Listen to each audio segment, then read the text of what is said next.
Please stand by. We're about to begin. Good day and welcome to today's webinar. At this time, I would like to turn the conference over to your host, Ms. Genevieve Erb. Please go ahead, ma'am. Thank you, Jessica. Hi, everyone. I'm Genevieve Erb from Capgemini.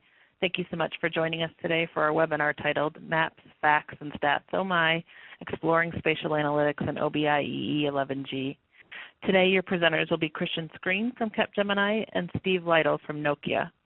Christian, first a little bit about our speakers today. Christian is a recipient of an Oracle ACE Award and is a leader in Capgemini's Oracle Analytics practice, formerly known as BI Consulting Group.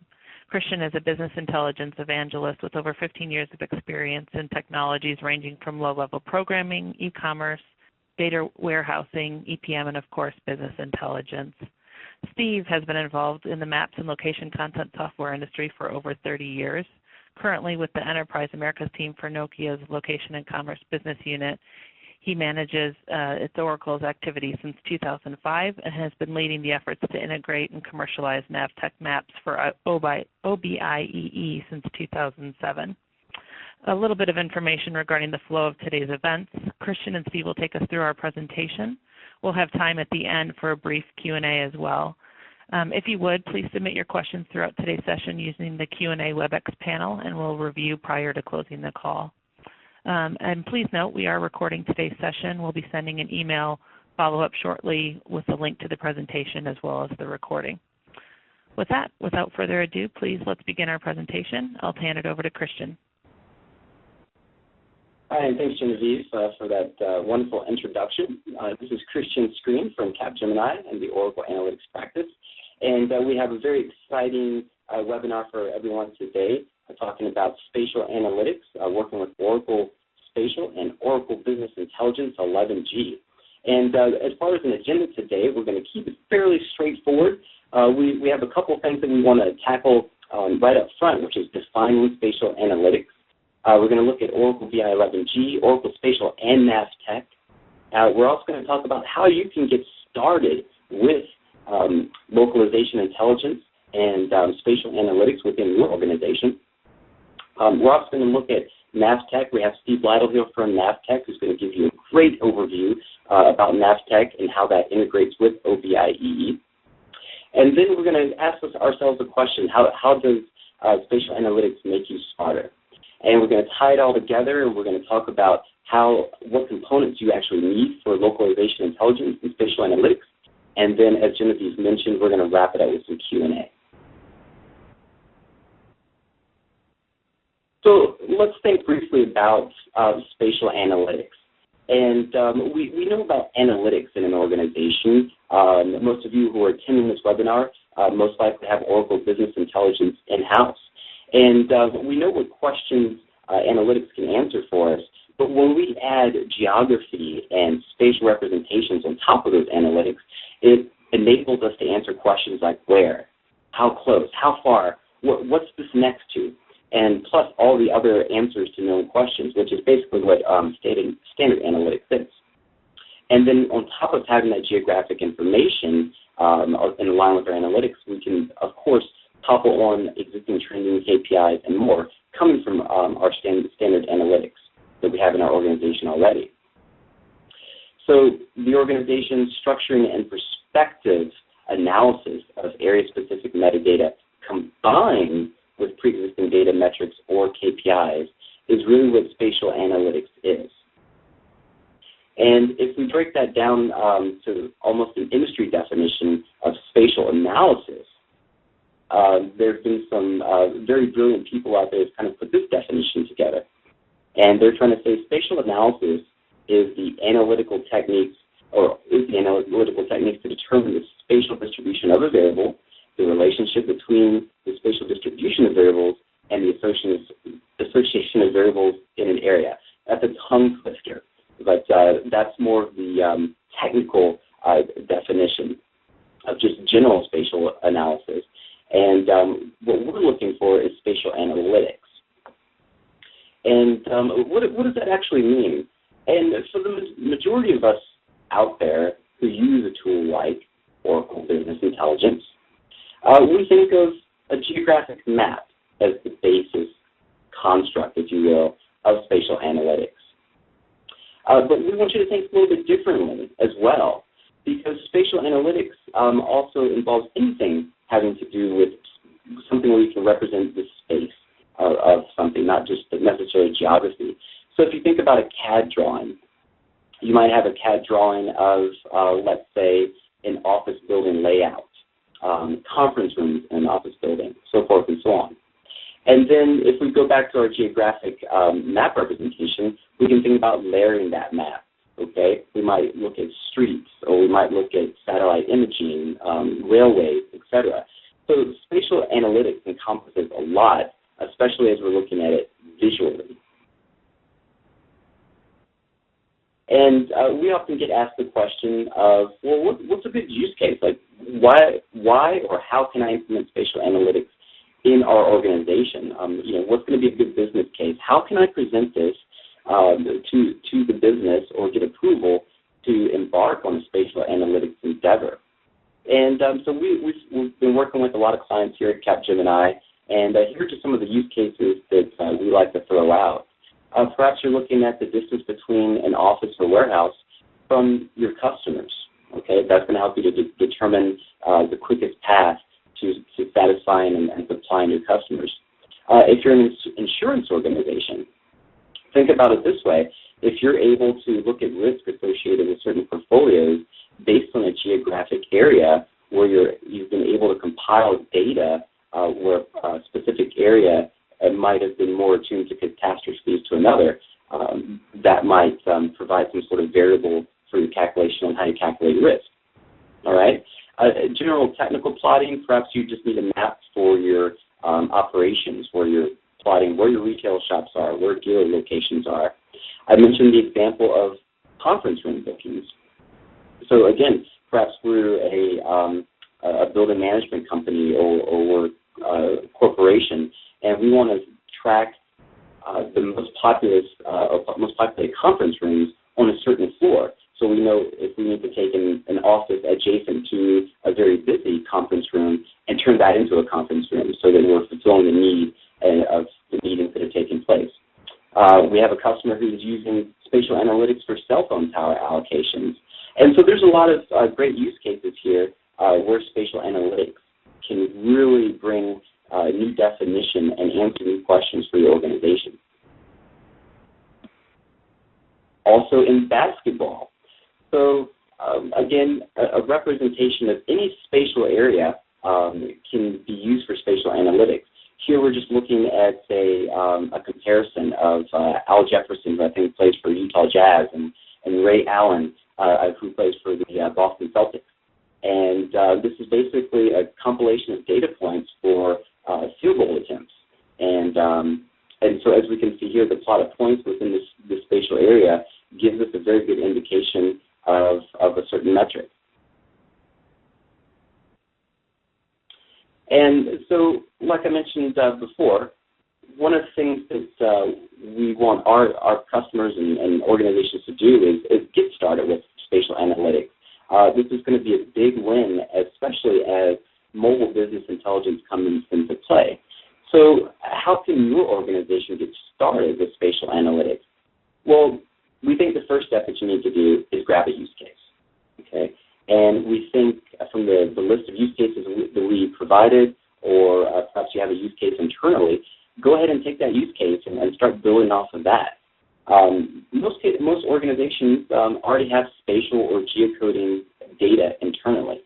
Now, that could be from a one-time data feed license that you've already have in-house.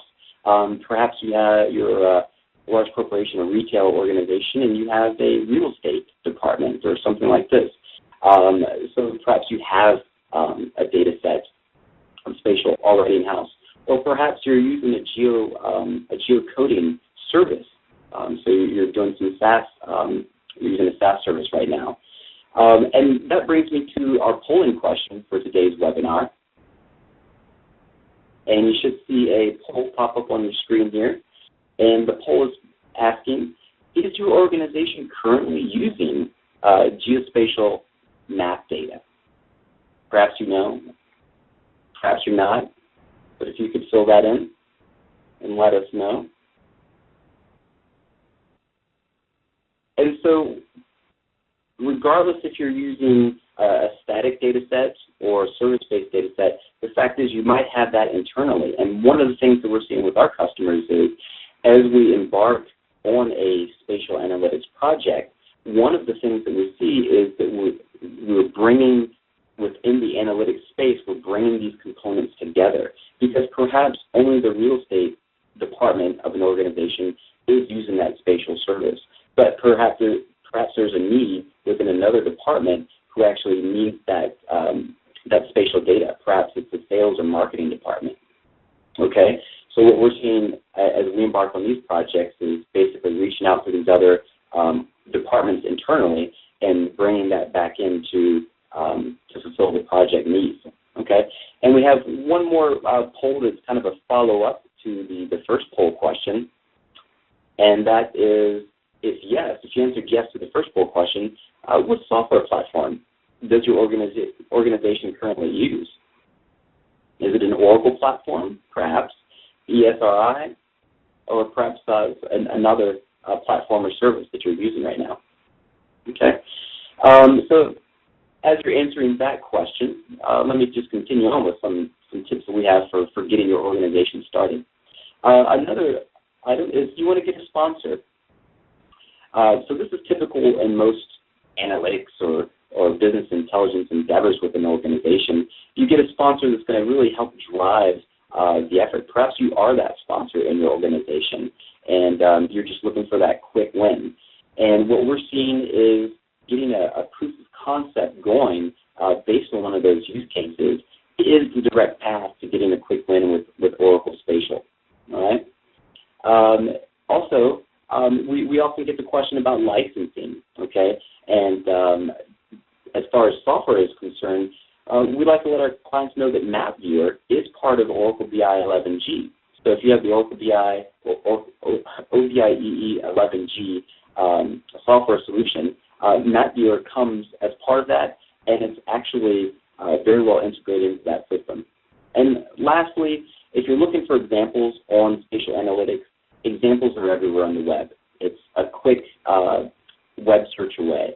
And I've got a quick link here that provides an actual public-facing example of how OBIEE is integrating with spatial analytics for a government agency. And so that's the New York City government.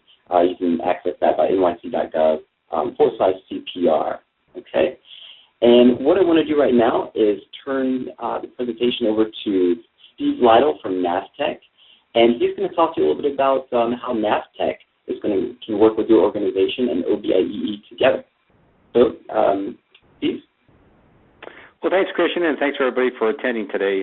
Certainly appreciate that. And then, Christian, if you could just hand me the ball for the presentation, that's great. Part of what I wanted to do today is to, in conjunction and integration with what Christian's been set up, is really kind of do a deep dive into what we can bring together in terms of the NAVTech map content and through what the organization of the Nokia Location of Commerce that I participate in. I thought we'd just touch a little bit about the map-based analytics, something that Christian has already been speaking about, and then go through how that gets bundled with OBIEE, spend a few minutes on the Nokia Location of Commerce group and the Oracle ecosystem that we have been building and participating in, and lastly, kind of wrap it up with just a high-level overview of our company to give you a sense of what we've been doing and where we've been going and things like that. So briefly on the map-based analytics, you've already seen some slides. If your organization is already currently using map content, which I saw from the poll, this is just another example of your classic dashboard, looking at thematic maps, looking at the business data that's spread across that, and also involving that with some graphics on that. So when you see the tabular data, which you've been used to seeing for so many years, it takes a different look and feel, and that's when it gets to a map, and that's how we start to kick this thing off. Another way to look at that is a little more different ways in the same data, maybe looking at it from both a mapping context, but different ways to look at it, whether it's graphing-based and whether it's looking at circle base, the size of the circle represents the magnitude of the data or the metric itself, and the colorization. Again, a lot of this comes from that same data set that you've been looking at or been building, but starting to look at the interrelationships of this. And this is kind of a classic view that you can be achieving through deployments through OBIEE and the NAVTech maps. Excuse me. I missed that one. More from an architectural or structural point of view, you do have the table data. It does link to some geometry, whether that be a boundary or whether that be a point, and then the values of that can be colorized. It can be done in terms of sizing of particular data elements. So that's kind of the actual architectural connection between the data that's in the table and how that represents back onto the geometry or the geometric feature that you have on the maps.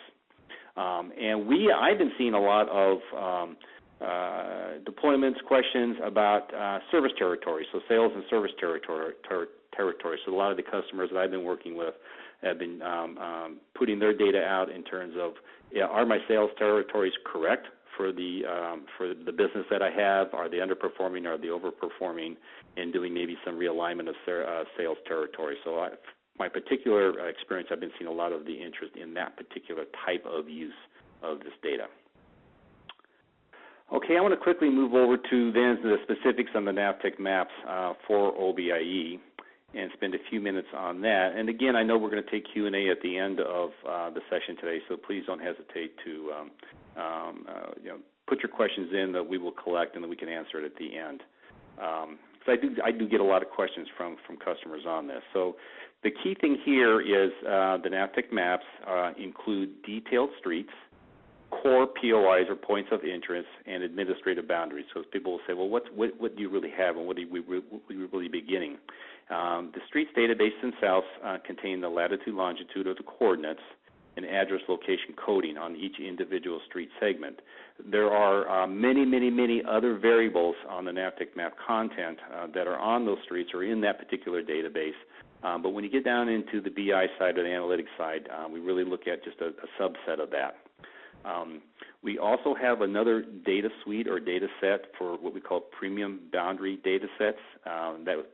Examples of that are like postal codes, census, and neighborhoods or neighborhood boundaries, which is a new feature set that we brought to market. It's been has a lot of interest is being used on that. And then thirdly, another premium data set that we have is what we call point data sets, and those include point and micro point addresses, postal points, and extended POIs. And now just briefly, I'll just touch a little bit on the point and micro point addresses that have been used a lot for as you location enable your data sets or geocode. It improves the quality of that and gets used more and more and more, particularly with respect to geocoding. And even postal points, so where you may have a reduced quality need, postal points is another way of doing it versus addressing. So postal points are used quite a bit in the geocoding process as well. Okay, and then now as we at NAVTech, or really the Nokia group, had enabled or licensed Oracle to bundle our data sets with OBIEE. The intent was to get people familiar, get customers familiar, end users familiar with data sets, with geographic data sets on a global basis and also on a local basis. My graphic on the upper left where I have the bundled arrow to, that's the kind of thing that you have been seeing if you open it up OBIEE, which comes with the product itself.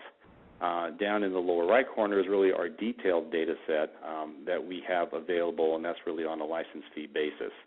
So some people, I've seen some misconceptions where they say, oh, we get all this data that comes with it. Yes, you do, and there is a lot of data, and that's in the bundle, but when you get down to the detail, then that comes back to us for licensing purposes.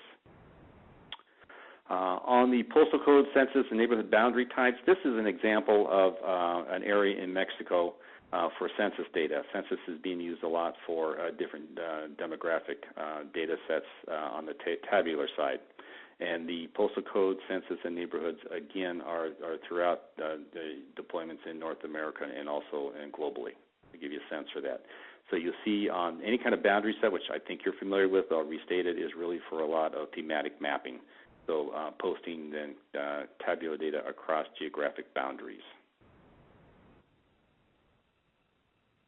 Speaking briefly then to the point and micropoint addressing, and this is really as it relates to geocoding or location enabling a data set. And so what we really get with the point addressing are discrete points related to a particular piece of property. So when you have geocoding that just gets assigned against or extracted against a street segment, it could be anywhere along that street based on the two endpoints. But when you get into point and micropoint addressing them, it is an actual discrete point on the real world that represents that particular property. The micropoint addressing is specific then to either a multi-dwelling type of unit or a business office suite type of example. So you may have an apartment that has multiple apartment 26 and an apartment 35, but you still have only one unique address point on this. So this is helpful in handling those kinds of situations. And just to get down to some of the pragmatic aspects of licensing the NAVTech map content, which I do get questions on, and I thought this would be a good time to then just kind of provide that information to you. We do license it based on the number of users. Examples being 100, 500, 1,000, whatever your particular organization or your particular deployment may envision. We do ask the questions in terms of geographic coverage. Your particular deployment could be for the U.S. or U.S. and Canada only, or maybe it's global, maybe it's for Europe or APAC. The NAVTech content is available across the world for all different kinds of configurations of geographic coverage. So you want to think in terms of number of users. You want to think in terms of geographic coverage, and you can always begin for a smaller area and then build out and deploy as a further rollout time phase. That's perfectly acceptable. We do see a lot of that. Our pricing is annual, where the term, even though the term of the OBIEE use case license can be more than the 1 year, and I typically write ones for 3 years. So I just wanted to touch bases on that, is that pricing is always annual, but you may have a 3-year license agreement with us for the NAVTech content, just to give you a feel for that. Here's an example of pricing. Some people say, oh, you don't want to discuss pricing in webinars. I think it's always a good idea to give people a sense and a data point on this. So for the 100 user count for U.S. coverage for the core data sets is $23,900 per year. And then that can grow and scale against your particular uses, and we have volume tiering and things like that. So this kind of gives you just an example, gives you a data point on what's behind all this in terms of how do I price it, what are the use cases, what are the parameters for licensing. And the Nokia LNC group, which is where I am, and its authorized channel license and NAVTech maps for OBIEE, don't hesitate to send me an email, call me, go back to Christian if you have any further questions on this for the licensing aspects. Having said that, I want to talk about, spend a few moments on the group, the Nokia LNC group, and the Oracle ecosystem. This is something that I've been deeply involved in for the last certainly 7 years. I've been working at the organization, but even further back, Nokia and Oracle have been collaborating since 2002. So we have over a 10-year relationship. So we have built a lot of relationships between the two companies. A lot of technology has passed back through the company, so you're in good hands. It's not something that we just had an idea last year or something like that. That is not the case in this sense. We shipped our first Oracle-ready maps in 2002, which has grown dramatically, as you can imagine. And this is a good point that you should know, that Oracle, as an organization, has a global license agreement with us for all of our content, and which they can for evaluation, for development purposes, and for demonstration purposes. And as you can imagine, Oracle being who they are, their 84,000 employees, their acquisitions that they're making all the time, we see a lot of new groups and dip into the NAVTech content database that they have and begin to build applications and extend their technology reach for location and for map content. We'll speak about that in speak a bit about that in just a moment here. But having said that, we are the only turnkey provider of global content for mapping, geocoding, and routing services for the Oracle stack or the ecosystem. We've been doing it for a number of years, so you can imagine. But it's also that we not only do it on a one-time basis, it's always a highly maintained commercial database that we continually to bring to market, maintain it, and bring new content available, and work closely with Oracle in terms of how they can use that content.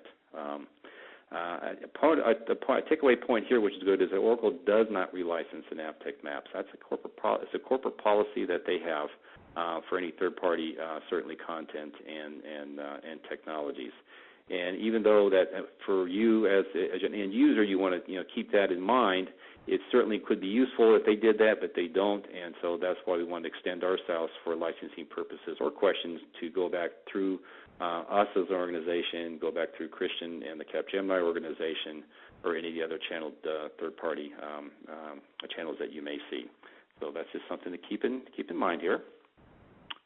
We use this graphic a lot in terms of how do you communicate, the NAVTech map content, and again the Oracle database and the various applications or technologies off of that. It kind of gives people a sense of how is this thing put together. Where we are a database, we are a geographic database. We are deployed inside the Oracle database and through the Oracle Spatial option itself. So we kind of sit in the middle of this stuff. And then the different applications or technologies, in this particular case, the BI platform, then accesses or interrelates with that core database of both the NAVTech content that sits inside the Oracle Spatial. I work a lot with the different product groups, such as communications or such as utilities. Each one of those have their own separate applications that go back into the same exact database for different use cases and deployed. I see a lot of, if you kind of think of all this as really two areas, as business analytics and mobile. I do a lot of work with the mobile use cases of the NAVTech content through the Oracle ecosystem, through the Oracle platform. This particular session today is really speaking to the business analytics of that. So I deal with each one of these groups. We license against that. They're all different use cases, and they all have different applications associated with that. So I hope hope this graphic is helpful to you and how you think of these things. It's been helpful for a lot of the organizations that I've been speaking to over the years. And think of this ecosystem and really what it is and its opportunity that it provides to everybody. You have the Oracle, you have the Oracle environment. That is the engine. That is the software. Those are the applications. And we are the contents. We think of ourselves as the fuel. So if you have the engine and you have the fuel, as you interact and put those things together, then off you're rolling in terms of your business and how you can improve your business decisions through time and all that. So think of us as the fuel, and Oracle is the engine itself. And I included this slide. I don't know. I hope it's useful for people that are attending today to kind of give you an architecture sense. So you have the database, which is obviously in the bottom tier in here, and then it holds up. It depicts the Oracle Spatial. It has the NAVTech delivery format. That's the ODF. That's the actual data that we deliver that gets downloaded into the database itself. That's where your routing, your analytics, and your geocoding and the things like that really happen inside the database, which then gets served up through the middle tier, the map viewer in this particular case, for the visualization, the APIs that then access through that particular middle tier to the database itself. But then what you're seeing as a more refined application of such as OBIEE still goes through the same structure as in terms of the OBIEE client, the dashboards, the business rules that you apply to that really goes through the middle tier and then down to the database itself. So this kind of gives you an architecture of how to think about in terms of where's the content, where does it sit within the Oracle stack, and then how does that get affected through the middle tier and then out to the clients itself. And you can have multiple clients, whether it's a BI client or whether it's a mobile client or a GIS client or things in this particular same architecture or structure. Okay, and having said all that, so we talked a little bit about the map-based analytics and what it will bring to your organization. What is the really NAVTech content itself, and how does that then get accessed by the user community? A little bit about the ecosystem. And I thought I'd just spend just a few moments here on the Nokia Location and Commerce organization itself. And you've heard from Christian and myself talk about the Navtec map content. That's really the branding that we had. Nokia did acquire Navtec back in 2008. So that's a point there. That was their largest acquisition at the time and still remains the largest acquisition.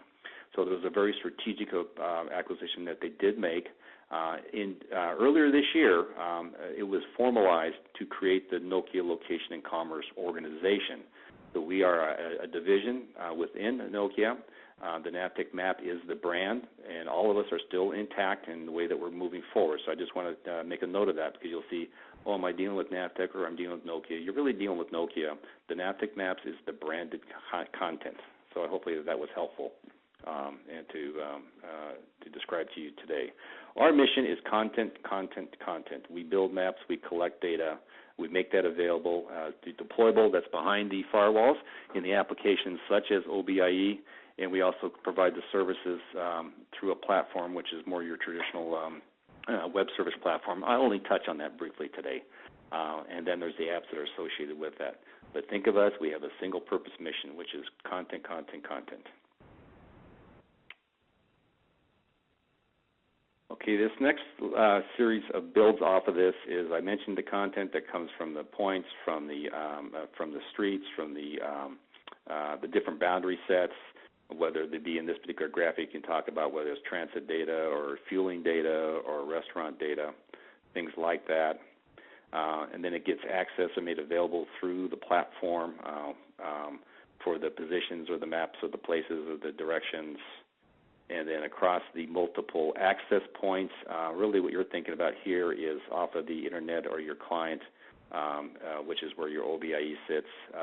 As you might know, that because of who we are and what we do, we have a lot of devices that access our content, such as mobile devices, such as tablets, such as cars, and navigation is within that. But we're really speaking today about how you access it through the OBIEE deployment scenario.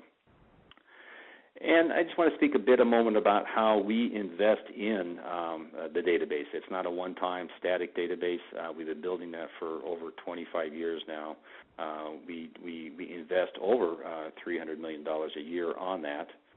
We are a large organization. We have over 7,000 people globally that are in the business of collecting data, processing data, maintaining data, making that available to our global community. And, of course, it's a global data set. So that's what you kind of give you a sense of scale on this, of who we are, the kind of investment opportunities that we make in the database, and just also give you another sense, a data point is our annual sales as a group are over $1 billion a year. So just kind of give you a sense of scale on this, this business. This next slide is kind of interesting. If you look at your upper right and move down to your lower left, is really the upper right being in the, I want to say, early days that kind of dates us all back in 1985 when Navtec organization began, is that there was a lot of collecting of data and processing data starting with map digitization. So for you in the audience have been using map data a long time, you know that maybe you started with doing map collection or database development really through the tablet-based digitization. That's all evolved into where we really are today, by doing everything that's collected by car, by high technology devices that are on that car, high technology sensors that are on that car, that are then collected at the drive point and then sent back to the data processing centers. So it's really evolved in that. We're collecting 3D data right now. There's a lot of what we call point clouds that are collecting data all the time and then being processed and made commercially available for different use cases. This next slide just again is another kind of sense of scale moving from the left, which is the different types and kinds of data and the quantities of that, such as 75 million places, 120 million point addresses, 500 plus public transport cities across the world. There's one graphic there about 45 Navtec True Cars. These True Cars are these highly high-tech vehicles that are collecting data around the world. All the way to the right where you get a sense of access, the scales of accessing, whether you have 120 million map tiles that are being served up daily, over 1 billion search queries annually, things like that. So you have data and quantity metrics on the left and the type of access that's across the right, just to give you another sense of what's going on here. And really with that, I think I'm turning it back over to Christian. Hey, thanks, Steve. Yeah, and that was fantastic. And one of the reasons we wanted to have Steve from NASTech and have this webinar in general was because we have so many clients who are Oracle Business Intelligence or Oracle Business Intelligence Applications clients who see now that you can get these wonderful visuals and maps from Map Viewer integrated into Oracle BI 11G, and we get a lot of questions on how can we do that? How do we get started? What actually comes out of the box with Oracle Business Intelligence in the way of mapping and spatial data? And then, of course, what do we have to buy? So I think what Steve has done, as he went over his slides there, is hopefully gave some insight into not only the foundation of NASTech and some of their history and how much work they're putting in to provide this extreme amount of data, but also the integration points that come along from a high level to a very detailed level that we can leverage in Oracle Business Intelligence. So I understand I had audio problems at the beginning of the webinar, and hopefully those are sorted out. Hopefully everyone can hear me just fine now. And now what I want to do is just kind of talk about the combination between Oracle BI and Oracle Spatial. And again, like I mentioned a couple minutes ago, one of the questions for this webinar is really to answer a lot of the questions we get from our clients on getting started with spatial analytics. So one of the first points is, can we use our existing RPD and web catalog? Well, of course you can. So, and that's one of the most powerful things about OBIEE when we're getting clients up and running with spatial analytics. You can leverage your existing Oracle BI RPD. As a matter of fact, like we mentioned earlier, most organizations have a geography dimension within their subject areas within Oracle Business Intelligence. So we can even tap directly into those. And then, of course, with your existing web catalog, what extra do you have to do? We're going to talk about that in a minute. The Oracle database. So clearly this webinar is about Oracle Spatial Analytics.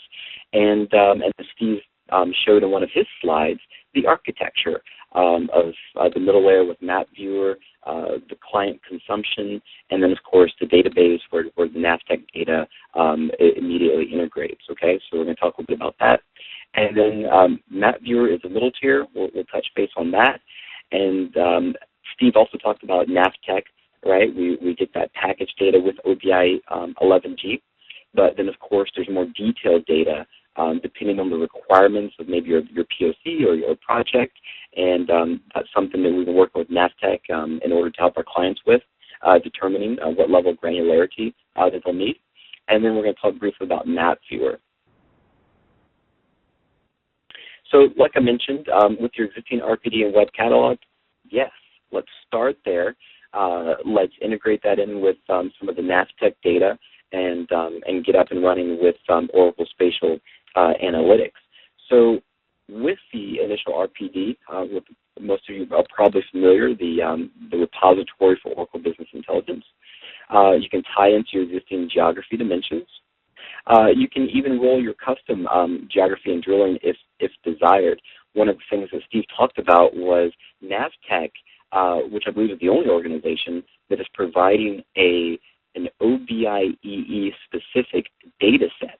So not only are they providing data out of the box with Oracle BI 11G, but once you actually go into the process of purchasing the data, their team has actually worked really hard to provide some specific data elements and drill paths that are specific to OBIEE. Okay, and then of course you can, because we're using Oracle Spatial within the database, we can also directly hit the Oracle database and Oracle Spatial, leverage algorithms and geocoding methods, etc. Okay. Next, of course, again with an Oracle RPD and web catalog, let's talk about the web catalog a little bit. So the web catalog in Oracle BI 11G, integrating maps is already built in. So as part of the administration process of the web catalog, we can go in and we can pick which data source, which layers, which backgrounds, and which images we want to integrate or have represented in our web catalog and any of our views or any analysis requests that we create. We can attach those to specific subject areas. We can also set up default zoom, so when a user opens up a report where there's the map viewer integration, it can zoom to a specific level and so forth and so on. So it's very dynamic. Okay. Steve also mentioned that Oracle and NAVTEQ have had a very long relationship. So again, just to talk a little bit about how in-depth Oracle is with the spatial side of things. They've been working on Oracle Spatial for more than a decade, almost 2 decades now. Oracle Database 11G offers one of the most powerful spatial offerings in a database system with one of the main data types of geometry data type, SDO geometry. And typically, there's no extra programming skills really to learn spatial when you're working with Oracle Spatial. If you have a team that's familiar with just typical SQL, the learning curve is very small. Steve also mentioned Oracle Map Viewer, so let's put that in the context of Oracle Business Intelligence 11G. So I mentioned earlier that Map Viewer is part of the Oracle Business Intelligence Enterprise Edition suite. It's a Java-based web application, okay? And it's going to be that middle area between the presentation and the data. We talked about the architecture a little bit, but some of the really interesting and advanced things with that in that viewer is that you can customize this. Okay? You can do a lot of interesting things with your data and with the spatial data that you can be getting from NAVTEQ. Okay. And then, of course, Steve did a great job covering exactly what NAVTEQ can provide, a little bit on the price point as well, and then some other items as far as some of the backbone and the GIS data and services they offer. So I won't go into that too much more, but just know that it's a very nice marriage between Oracle Business Intelligence, Map Viewer, Oracle Spatial, and NAVTEQ, and it really does help an organization begin to understand their geographic data as it relates to their analytic data, and it really helps an organization get into what's becoming a very big buzzword these days, which is location intelligence, and that's going to become much bigger as we start adopting mobile business intelligence. You're going to see a lot more location intelligence built into that, and I do believe that the very next release of the Oracle Business Intelligence mobile application for the iPad is going to incorporate location intelligence natively. So it'll be able to pick up the geography of someone who's holding that device, pull in that latitude and longitude of that user, and then internally within that app you'll be able to reference that information.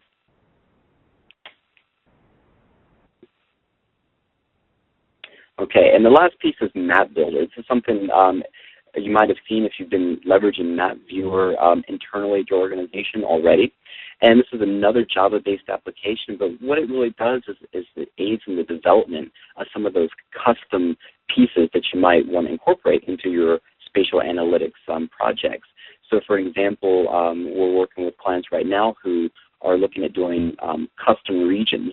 So for example, if they have region 8 within their organization, which is a combination of, let's say, California, Nevada, and Washington State. Well, that's a combination of 3 different states. And then what we can do using this tool is combine those into a custom region. And that's a little more advanced, but it's something that's definitely doable within this tool and the integration of Oracle Spatial Analytics. Okay. Well, I first, hopefully everyone has submitted some questions for the Q&A, and I definitely want to thank Steve Lytle for being on the webinar today. And if you have any questions, please submit them now. I'm going to turn it over to Jessica, who I think is also going to be taking some questions from the phone as well as from our Q&A queue. So, Jessica, let me turn it over to you. Thank you. If you would like to ask a question, please signal by pressing the *1 on your telephone keypad. If you are using a speakerphone, please make sure your mute function is turned off to allow your signal to reach our equipment. Please be aware that a voice prompt on your phone line will indicate when your line is open. At that point, please state your name before posing your question. Once again, please press star 1 to be placed into the queue. And we'll pause for just a moment. Okay, Jessica, it looks like we've got a couple of questions coming through the queue over here, and I'll just kind of rattle those off if you don't mind. No problem. All right, and Steve, I think this is a question for you. I think Caitlin has a question on does the census info include age? Yes, we have our for the main census boundary data sets that we do provide. We do have a small group of variables that are being offered with that, and age is one of those. And if you send me an email, I can send you the different variables that are. So it's kind of a basic data set of the demographics and the variables that are associated with the geometry itself, which you can get a lot more variables, as you well know, from others, but this is a base set that we are offering, so the answer is yes. Okay. And Caitlin also has another question. So we've talked a lot about Oracle being the core database. The question is, if our data warehouse is SQL Server, will this function? Will we be able to integrate the NAVTech data? The key thing that we would have is asked to answer that question is there a database that does the SQL Server database then support the geometry, which is key for us. And I believe that there is a mechanism of the SQL Server database that does support the map content, but I don't know off the top of my head exactly how that would work, to tell you the truth. Like, we do know a lot about, of course, how Oracle does it, what others are doing it. But again, if you send me a follow-up email, I can check exactly how that does work, because I do know organizations are using the NAVTech content on the SQL Server. Yeah, and I do believe the latest release of SQL Server does support spatial to some degree. Right? All right, and Tom also has a question. So it's another question for you, Steve. You mentioned pricing for the core is X amount of dollars. You also mentioned for the core price, it included the core content versus what is included in the purchase of the OBIEE base. So I think they're just kind of looking for basically what's coming out of the box versus the core licensing that you mentioned earlier. Okay, I'm not quite sure under the question. Is this the question from Tom that we're looking at right now? Right. Yep, that's the one. Okay, so for our core, what I call our core licensable database, which is the detailed street level data and the points of interest and the boundaries that are in that particular core, and for the particular geography that I mentioned, which I think is the U.S., that is the $23,900 per year. And so that will vary then against how much geography that you want, or if you want additional premium content besides the core. When I do mention the core, remember, it's the detailed street level data, and then the core POIs, and then the core boundaries that are with that. I hope, Tom, that answers your question on that.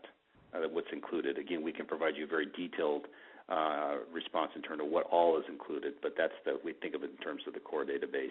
And that's for the usage with OBIEE and its functionality. Right, and I'll further that question, Thomas, so you can have a follow-up question there. So you're trying to just get an idea of what's free, right? And when I look at that, I say free as with OBIEE 11G and included versus what is in the core license, right, with the yearly fee associated with it. Okay, right. Go ahead, Christian. Yeah, so all I was going to add to that, Steve, was so definitely what's coming out of the box for the sample information from NAVTech, that's going to be something like Steve mentioned. It's going to have definitely some North American data, and it's going to be great for something like a proof of concept to kind of get you guys going. Yeah, exactly. So it's really meant for that, for the organizations to get a feel for how they can use map content. What's inside that, which is bundled with it, is a couple of layers of not street data, but regional highways. There are points that are in that do not have many variables associated with it, and for the U.S. in particular, the boundaries then go down to the county level. So when you get into it as a user, you say, well, I need more detailed information, like for street, I need street-based data, I need geocode addresses and things like that. You will need then to go over to the fee-based licensing content that we have. So you can think of what's bundled with it. You're going to get some basic highway road network. You're going to get some points of interest or points that do not have a lot of attribution associated with that.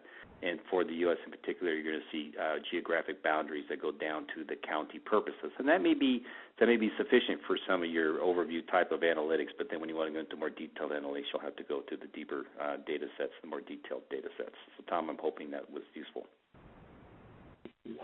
And we have another question from Larry, and Larry's asking, how can we access the basic NAVTech data to begin importing that into our database? And so Larry, that content is actually available from the Oracle Technology Network in a similar area to where the Oracle Business Intelligence downloads are. And if you need, you can send me an email. I can provide that link to you. And as far as accessing the data and getting it loaded into the database, the steps are pretty straightforward. Right now at Capgemini, we've been working on a location intelligence service solution where we're assisting our clients on kind of basically doing what we talked about here today, getting the basic NAVTech data spatial set up, working with you to integrate that into Oracle Business Intelligence 11G, working on a proof of concept, and really helping you build towards that spatial analytics location intelligence program. All right. Do we have any more questions coming through, Jessica? There are no questions over the phone lines. Okay. All right. Let's turn it back over to Genevieve, and we can wrap up. Steve, I want to thank you again for coming out today and assisting us on the webinar. My pleasure. My pleasure. Thanks, Christian. Thanks, Steve. Thanks, everyone, for joining today on the webinar. We'll be sending an email follow-up shortly with a link to the presentation as well as the recording. Before we close, I'd like to highlight that additional training programs can be found through Capgemini's BICG University website. The URL is listed on the context page at the end of the presentation.